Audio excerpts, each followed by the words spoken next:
बे समाव आं दंफैयो मुसलपुरनि साहा नारायणपुराव। आसल गामिया मा गामिलै नोंसिना?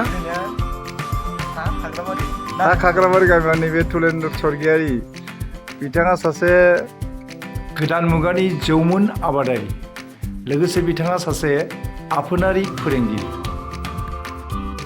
गुबुन गुबुन आबादखौ दोनथ'नानै नैबे बिथांनि ड्रागन गायनाय, ड्रागननि जोलै गायनानै बिथाङा मोनसे बागान बानायदों। नैबेखौ जोङो एसे नायबाय, एसे गिदिं गिदिं नायबाय।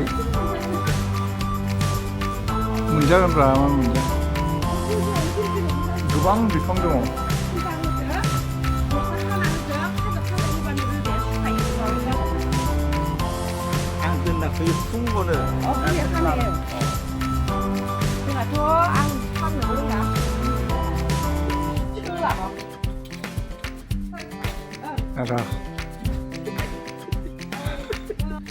बिथांनिफ्राय फंनैसो बाथ्रा मिथिनो, नोंथाङा बे ड्रागनखौ गायनाया बेसे बोसोर जाखो?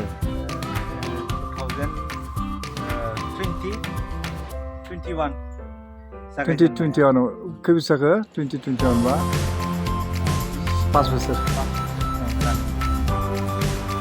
5 बोसोर रानिंआव। बिथांनिफ्राय जों सोंगोन आरोबाव मिथिनो गोनां बाथ्रा। गुबैयावनो जों सोंगोन, बिथाङा नैबे समसिम, बोसोरबा जानाय समसिम बिथाङा बे बेसेसिम दासिम इनकाम खालामनो हाखो? जिखिनि खरस जादोंमोन गायजेननायाव गासै 17,000 थांदोंमोन। बेनिफ्राय दिनै बोसोरब्रैयानो जाबाय फाननाया। दिनैसिम बेसेबां इनकाम खालामनो हाखो? खरसखौ दोनथ'नानै इनकाम फाननानै बेसेबां मोनखो? मथा मथि 1.5 लाखनि सायाव जाबाय। बा 1.5 लाख पुरा। बिनि अनगायै बिथाङा फुलिबो प्रडाक्ट खालामो। नोंथांमोना बेहाय फैनानै बिथां थुलेन्द्र स्वर्गियारिनि नैबे ड्रागननि बागानाव नोंथांमोना नुनो मोन्दों उन्नत जातनि माने एडभान्स माने सि भेराइटि हाइब्रिड बिथाङा बिनि जोलैखौ मोनगोन। बिथाङा जोलैबो बानायगासिनो दङ, जोलै बानायगासिनो दङ आरो फानबाय, गोबां फानबाय। दा बेखिनि स्टक जाना दं आरो बै बारिथिं दंबायो, आरो गुबुन मोनसे बारि दंबायो। जों गुबुन मोनसे बारिखौ जों संलिया।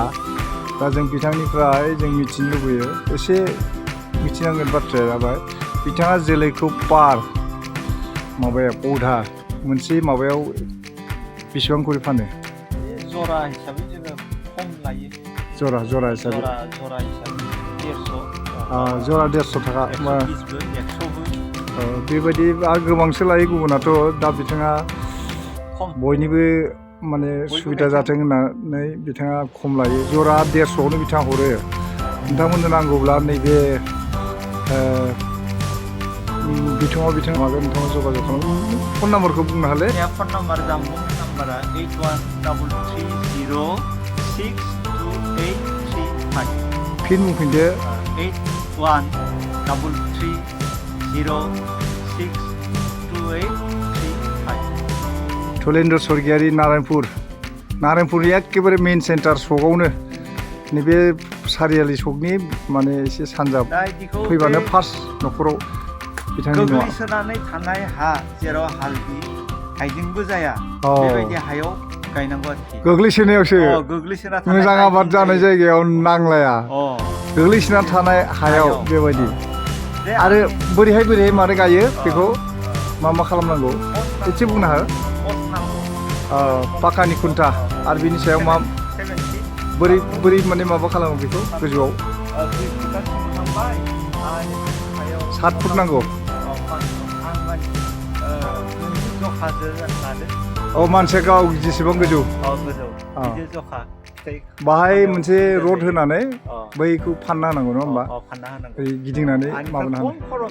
थायनाया जों मिथिनाय बायदिब्ला बे थानाया गोजौआव दावखोखांनायनि उनावहाय बे देमनायनि उनावसो थायो होनना बुंनाया नंगौना? गाहायाव थाया नामा? गाहायाव बारा थानो नागिरा, खम। बरिया। बेखौ मा जोलै होन्दोंमोन?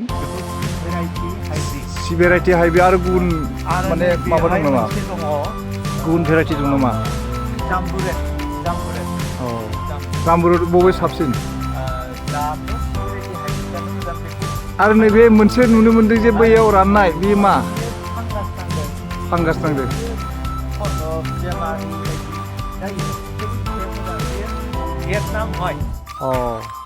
आच्छा बियो मानि थाखाय जादों बायदि आन्दाज स्टाडि खालामना मोनदों ना बुस्थुआ बियो जेब्ला दैया माबा जायो बारा जायो अब्लानो बे बेमारा आक्रमण खालामो दैबो जायगायाव बेखौ जि ससे राननानै जे फैदों बे ससेखौ आरो जोलै बानाय जाबावगोन आरो बिजौखौ हागोन ना हायो थेवबो एसे स्ट्रं जानो नागिरा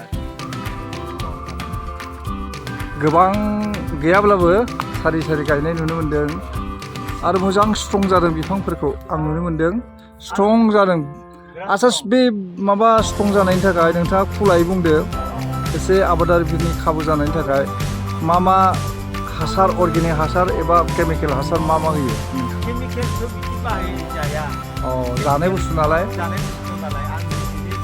जायो बेवहाय गोबोरखि हासारानो श्रेष्ठ आरो गुबुन मोनसे मा होनो हासारखौ गोबोरखिनिफ्रायनो बानाय खानस्रिनि हासार मा होनदोंमोनलाय बेखौ भार्मिं कम्पस्ट बेखौ होनांगौ बेखौ होनो हायोबा साबसिन आरो बे बेस्ट दैथ' नाङानो फ्राय केक्टास जातीय बियो आबाद नालाय दै नांलाया खिन्थु मा नांगौ सान्दुं नांगौ सान्दुंनि मा नांगौ 9 आवार बा 10 आवार सान्दुं गोलैबाय थानांगौ सायाव बारा मोजां जाया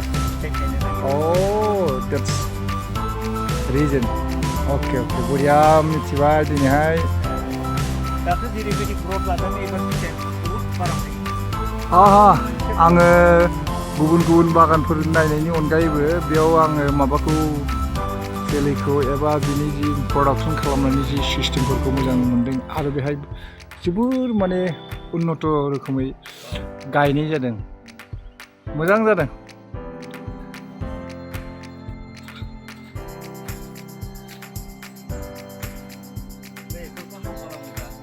जों दा नुनो मोनबाय गाहाम आबादारि सासे शिक्षित जुबक लाइमोन सेंग्रा नङाब्लाबो जोङो उद्योगी जुबक होनना बुंनांगोन बिथाङा फोरोंगिरिबो जोंनि नारायणपुर मिलन हाई स्कुलाव बिथाङा फोरोंगिरि मावो बिनि अनगायैबो गुबुन बिथिङाव आखाइ दङ जेरै खन्थाइ लिरनाय रायथाइ लिरनाय सुंद' सल' लिरनाय मेथाइ रोजाबनाय तबला दामनाय बायदि जों नुबाय बिथाङा गावनो जे आबाद बेखौ खुब मोजाङै बिथाङा खालामदों आरो सिस्टेमेटिक खालामदों आरो जोबोर मोजां जादों नुनानै मोननानै जोबोर गोजोननाय मोन्दों बेनिखायनो बिथांखौ एसे हाइलाइट खालामनो थाखाय आं सानदों आंनि इउटिउब चेनेल रंगिना फैसालियाव नोंथांमोन बयखौबो आं हांख्रायबाय नैबे नारायणपुर गामि थुलेन्द्र स्वर्गियारिनियाव फैनानै नोंथांमोना नायफैनो हायो जोलैफोरखौ लांनो गोसोबा लांनो हायो आरो ओरैनो अनलि नायनो गोसोब्लाबो नायनो हायो नैबे दा मा समाव फिथाइ थायगोन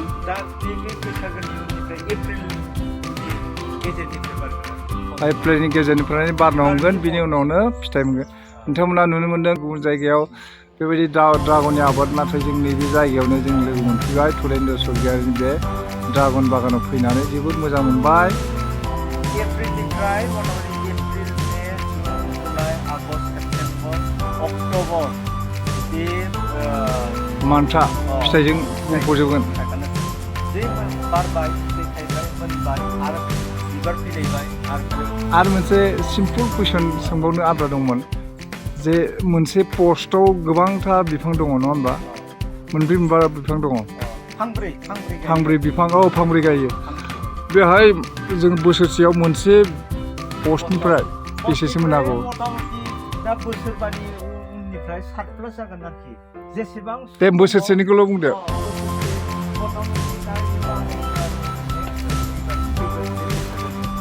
बोसोरसेनिखौल' बुंदो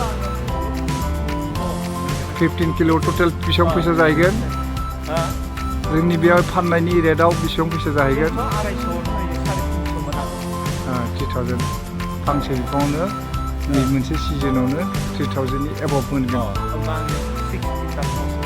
बरिया थुलुंगाथाव बाथ्रा गोदान जोलैफ्रा आरो गोदान आबाद खालामनो हास्थायनाय लुबैनाय जौमोन आबादारि गोदान उद्योगि आबादारिफ्रा बेबायदि रोखोमनि आबाद खालामनानै लाभवान जानो हागोन बेखौ जों मिजिंथियो बिथांनि एडभाइसखौ जों लाबाय आरो जों फसंनो थाखाय नाजागोन गोजोननाय थाबाय